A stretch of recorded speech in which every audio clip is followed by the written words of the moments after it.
think about what food traditions made you feel connected growing up. What do you want your kids to remember about this season? And what's one simple food ritual you can begin this week that brings grounding, joy, or togetherness? You don't need a perfect holiday to create these meaningful moments. Just start with one small tradition that feels aligned with your family. Food isn't just nutrition.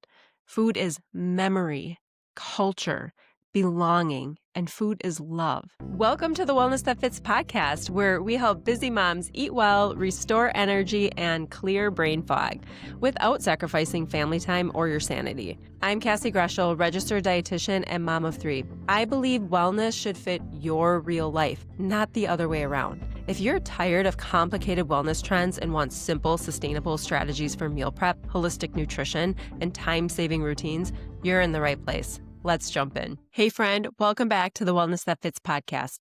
It's December 23rd. We're right in the middle of the holiday swirl. And today's episode is your invitation to slow down, breathe, and reconnect with what truly matters. Today, we're going to be talking about cultivating traditions through food, how food connects us to family and to memory, and how to release the guilt that so often creeps into this holiday eating. You get to enjoy the moments and also listen to your body at the same time. Okay, so I want to start with this. Food is one of our oldest forms of connection. Long before schedules and productivity hacks, families gathered around food. Recipes were passed down, meals marked seasons, and flavors became memories we returned to again and again. For me, growing up, the food wasn't just food, it was a grounding point. I remember growing up, we would oftentimes spend Christmas Eve at my grandma Medke's house, and she would have a whole spread of food. Some foods that she made that I can remember. She made a ham and turkey every Christmas. We always obviously did a turkey for Thanksgiving, but she always had a ham and a turkey for Christmas Eve. She had pies, and she would always buy these orange slice candies that my whole family remembers. And it's in a good memory where that taste and the flavor is connected with food. And for my husband, cinnamon rolls feel like home to him. And maybe for you, it's your grandma's cookies or your mom's holiday soup or that one dessert that makes the whole house smell like childhood. Food traditions anchor us in who we are and where we came from. Those recipes give us a glimpse of the past and maybe even what our ancestors ate around this time of year. And for our kids, these little rituals like baking cookies, stirring the soup, getting to choose their own hot chocolate toppings, setting the table, these become the moments they'll talk about years from now, not because it was perfect, but because it felt like home. Now, let's talk about the thing that tries to steal our joy every December, food guilt. Maybe it's comments from family members. Maybe it's this internal pressure, like the I should be eating this narrative that we tell ourselves in our heads. Maybe it's the mindset that January's coming, so you better get the indulgence out of your system now, and then we overindulge, of course. Here's what I want you to hear from a dietitian. Food guilt doesn't make you healthier. Awareness and compassion do. You're not wrong for wanting the peppermint bark or your mother-in-law's Christmas candy. You're not off track because you had your aunt's famous casserole. You're a human being living in a season full of family celebration, tradition, and food. Usually food is included in all of those things, celebrations, family gatherings, and tradition. So when guilt pops up, if it does for you this season, try this simple reframe. This food is part of the experience, not something that I need to earn or burn off later. Or maybe try this reframe. I'm allowed to enjoy this and still honor my body. You deserve to eat in peace. So let's shift into this creation part of meaningful food traditions for your family, because traditions aren't just inherited. They can actually be designed intentionally by you for the family you're raising right now. A couple ideas that I have for you. Maybe you create a yearly holiday soup night where everybody helps chop and stir. Or maybe you could do a cookie baking afternoon with your kids where the goal isn't pretty cookies, it's connection. We get together with our dear friends the first week of December and we always decorate Christmas cookies. We let the kids go absolutely crazy with the sprinkles, so it's completely a mess, but a core memory that I pray they will keep close as they grow up. Maybe you could do a Christmas Eve fruit board with those quintessential oranges, apples, pears, and pomegranates, and maybe you could teach your kids a little something about in-season fruit. Or maybe you could do a recipe that your family or culture has passed down through the generations and teach your kids how to cook that. A gratitude pause is another one. I think it's so important for us to just pause before meals, maybe, and try this out with your family. A gratitude pause before your meal where each person shares one thing they appreciate from the day, whether it's, the days leading up to the Christmas season, or it's, Christmas Eve or Christmas Day or days following. If you have a minute and one of the meals, remember to do this. It's so fun hearing what your kids say because it might not be what you think. They might say something completely crazy and you're like, really? That's what you got out of the day? So I just love hearing what my kids have to say and like what they appreciated, what they love most of the day. So just think of this, like it doesn't have to be elaborate or Pinterest perfect.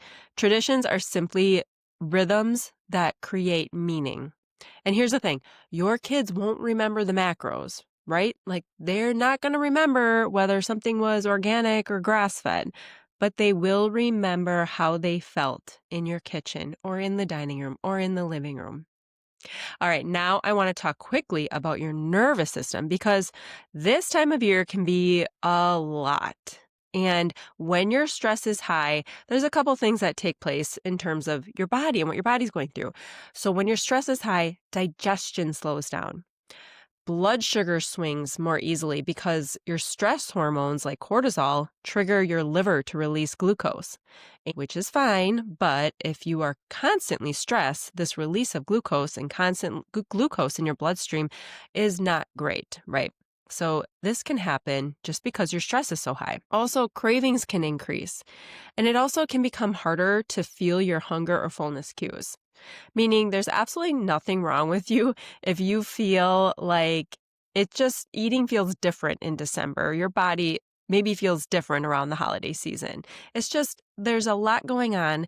You might be at a higher stress level. And so a lot of these things like slower digestion and blood sugar swings and things like that are just happening. And so one thing I like is that, and I want to address that science gives us tools to calm that response. So for example, a study that I was looking at had people do relaxation breathing before and after a glucose test, and their blood sugar was lower than people who didn't do the breathing. We're just talking about breathing, people. So try it before a meal. Literally just breathe in and out if you want to try box breathing, or just take a few slow, deep breaths in, slow, deep breaths out. Maybe do that like 3-4 times. And something like that could even help lower the blood sugar, at least help balance it.